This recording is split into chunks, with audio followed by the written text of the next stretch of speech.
Just for my first speech on this, the Regulatory Improvement Bill, the second reading, may I commend the Minister, the Honourable Chris Finlayson. He's shown a deft hand at regulatory reform as well as treaty negotiations and other portfolios that he holds.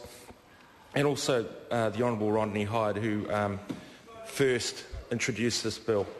Mr Speaker, this bill is about cutting red tape. It is about reducing the bureaucracy involved in transacting business.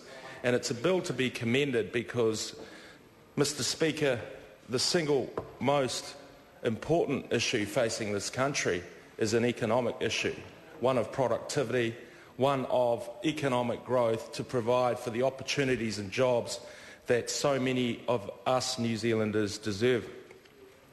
And this bill is not going to solve all the problems around regulation. I think we all acknowledge that. But what it does do, it does carry on the valuable work that the most recent Speaker, the former Minister, the Honourable Leanne Dalzell, did take in pushing for regulatory reform. And what it does is it shows that this government is committed to helping businesses through these tough times.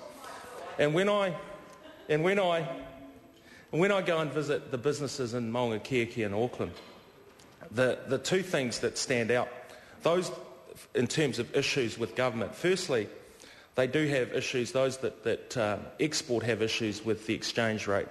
But the second major issue facing small to medium-sized businesses in this country is around, excuse me, sir, are around the regulations and compliance costs that businesses must face.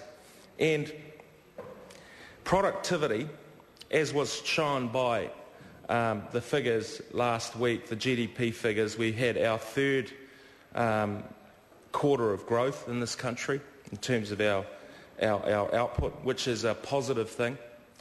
And, you know, one of the stunning statistics as shown in recent articles in the media is around our level of exports having decreased for 4 consecutive years under the last government. And this is something we need to address, and I'm glad we had reference to the dairy farmers in the last bill, because that is one of the most important sectors that will drive growth for this country. So as the Minister's already referred to, there are 22 amendments to this legislation which outlines broad objectives to improving the regulatory framework.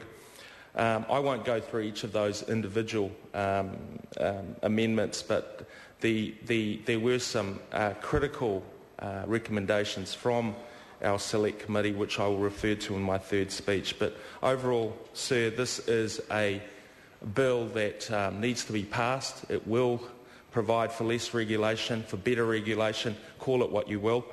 And it is a bill that the government is supporting, and I thank you for the opportunity, Mr Speaker. Charles Chauvel. Thank you, Mr Speaker. Mr Speaker, the bill before us does implement a number of minor tweaks to 9 pieces of legislation, and in doing so it does make our regulatory environment one which imposes fewer compliance burdens on New Zealand business. Labor supports the bill because we believe that strong business growth is in the interests of New Zealand, and this is the belief that drove Labor to introduce the original legislation when we were in government in 2008. The bill, as we've heard from the previous minister, is a response to businesses' opinions on the things that would make the regulatory environment easier for them to operate in. And these views were communicated, sir, through a very wide-ranging consultation process conducted by the Minister and her officials, which was known as the Quality Regulation Review. Over 200 businesses were consulted, and the changes to the 9 acts that this bill would effect are the results of that consultation process. There are a wide range of acts affected: the Companies Act 1993, the Conservation Act 1987, Designs Act 1953, the Fisheries Act 1996, the Gas Act 1992, the Hazardous Substances and New Organisms Act 1996, the Ministry of Agriculture and Fisheries Restructuring Act 1995, the Reserves Act 1997 and the Weights and Measures Act 1987. A good reminder of just how widely the statute book ranges over the interests of business and can impose compliance costs on them. Now, the changes that are proposed to each of those laws are small and relatively uncontroversial, I think. But as expressed to Leanne Dalzell and her officials during the Quality Regulation Review consultation process, they are important because they are what business want. They are small but important changes in order to allow the largely small and medium-sized enterprises that were consulted to enjoy a more efficient regulatory environment that's fair to them and easier for them to do business in. And I will just give a couple of examples of the sort of minor changes in the bill that will have this effect. There's currently an inconsistency between the Companies Act 1993 and the Financial Reporting Act of the same year. And this inconsistency does impose a cost on business that's completely unnecessary. Under the Financial Reporting Act, if a company with overseas ownership exists, it may not be required to file audited financial statements. But under the Companies Act, there is still an obligation in that situation for that company to appoint an auditor.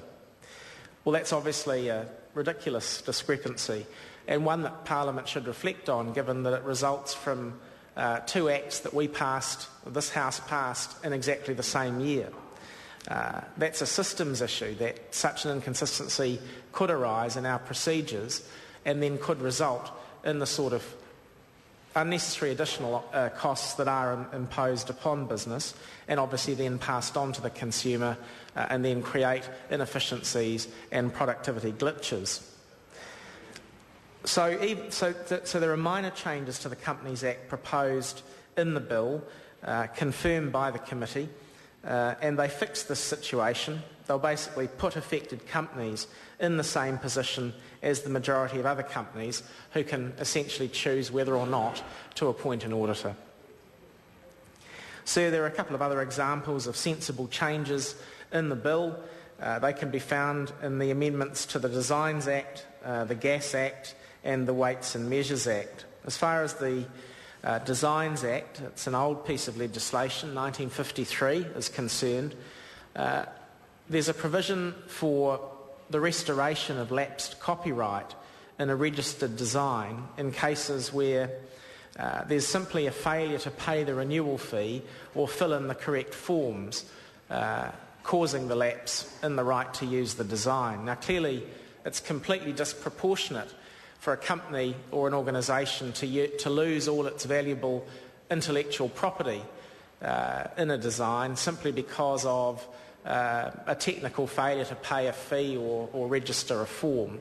And this legislation will again correct that area of the law. Again, a small change, but one that's going to be valuable to business. So the Gas Act 1992 will be amended to clarify that any regulations recommended by the Gas Industry Company Limited under Part 4A of the Act will cover gas to be used as a feedstock, clearing up a previous area of unnecessary uncertainty. The Weights and Measures Act 1987 is also amended to provide that the control of LPG gas should occur only under the Gas Act 1992 and not also under the Weights and Measures Act. Again, an example of how in legislating less than precisely and carefully, this House can impose burdens under more than one piece of legislation, which business then needs to comply with. We're now correcting that, but there must be thousands of other examples in the statute book of this sort of problem where we impose a burden on those who are trying to make a living, contribute to our prosperity, and which we should take seriously about fixing. And I think just in this regard, I would recall the comments that were made by Leanne Dalzell in her speech. There is a real case for this exercise to be an annual one, to deal with the sorts of reforms that fall midway between statutes amendment, the sort of statutes amendment bills that come up regularly on an omnibus basis, and full substantive measures that clearly wouldn't be justified